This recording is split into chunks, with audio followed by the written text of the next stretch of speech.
Bienvenue sur la cuisine de Mama Gisma. Aujourd'hui, je vous retrouve pour une vidéo que je vous avais déjà faite, mais je l'ai effacée par erreur, donc je la recommence. Pour ceux et celles qui l'avaient déjà vue, ça vous fait une occasion de la revoir. Et ceux qui ne l'avaient pas encore vue, c'est une recette de sefa aux raisins secs et aux amandes. Donc pour cette recette, on va utiliser des cheveux d'ange, vermicelle cheveux d'ange. Ici, il y a 500 g, 50 g de sucre glace, 50 g de beurre, 2 cuillères à soupe d'huile, 1 cuillère à café de sel, 10 centilitres de lait tiède. Ici, j'ai un mélange de raisins secs, il y en a 200 g. J'ai mis un mélange de rouge et de gold. Pour la décoration, du sucre glace, de la cannelle et des amandes que j'ai fait dorer dans l'huile. Alors cette recette, c'est une recette qu'on prépare en général pour des occasions et qui se sert entre le plat principal et le dessert, parce que c'est quelque chose qui est sucré-salé. Et pour la cuisson des cheveux d'ange, on va la faire à la vapeur, donc on va avoir besoin d'un couscoussier. On va commencer alors par la cuisson des cheveux d'ange. Donc j'ai mis les vermicelles, j'ajoute l'huile. Et là on va mélanger à la main pour bien faire imprégner chaque vermicelle avec l'huile, pour éviter qu'il ne se colle à la cuisson.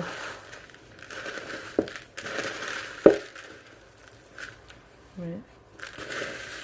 Et pour la cuisson, on va la faire au couscoussier, mais on va la cuire comme pour la semoule de couscous. Il va falloir faire 3 cuissons. Donc entre temps, moi j'ai fait chauffer mon eau dans le bas du couscoussier, et là je vais déposer mes vermicelles. Voilà, j'ai rempli mon couscoussier. Maintenant je vais le mettre à cuire et on va laisser cuire pendant à peu près 20 minutes. À partir du moment où la vapeur va commencer à s'échapper du couscoussier, on va compter 20 minutes. Ensuite on retirera les vermicelles et on va répéter l'opération 2 fois.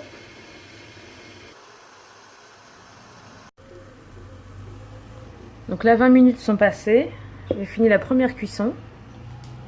Je vais mettre du sel.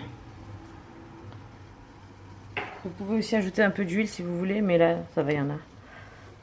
Et là, comme c'est chaud, je vais séparer les vermicelles avec une fourchette. J'attends 5 minutes que ça tiédisse un petit peu et je recommence l'opération. Je les remets à cuire dans le couscoussier. Dès que la vapeur commence à s'échapper, je compte 20 minutes. Ensuite, je vais répéter l'opération, pareil. Je vais faire une 3e cuisson.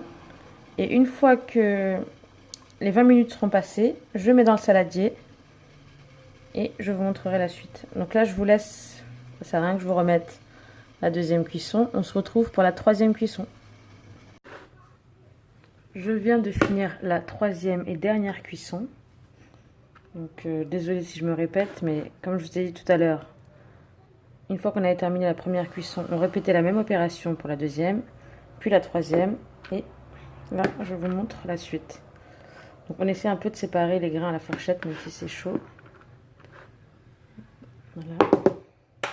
Là je vais venir ajouter le lait que j'ai fait tiédir.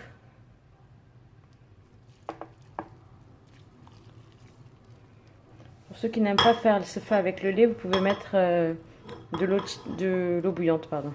Vous n'êtes pas obligé de la faire avec du lait. C'est pour que ça la rende plus tendre. Ça rend des vermicelles plus tendres. Là, je vais mettre mon beurre. Je laisse absorber 2 minutes et je mélange bien.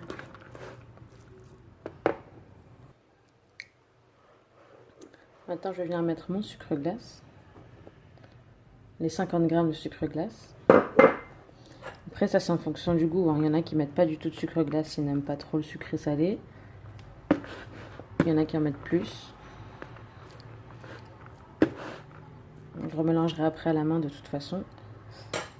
Une fois que j'ai mis mon sucre glace, maintenant je peux ajouter mes raisins secs. Et je mélange. Et je vais pouvoir passer au dressage. Alors pour le dressage, je dépose mes vermicelles un peu en forme de dôme dans un plat. Au centre, je vais venir mettre du sucre glace.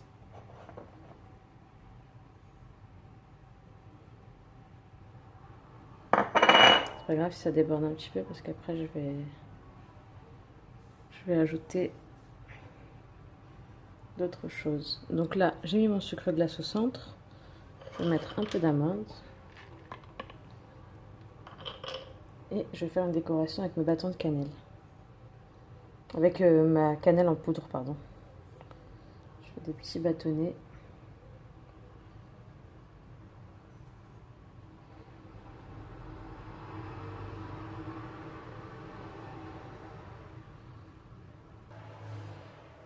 Voilà ce que ça donne une fois que j'ai terminé la décoration. J'ai mis un petit peu d'amande. Il y en a qui mettent des pruneaux pour décorer. C'est comme vous voulez. Voilà, j'espère que cette recette vous a plu. Si c'est le cas, cliquez j'aime, partagez la vidéo et abonnez-vous.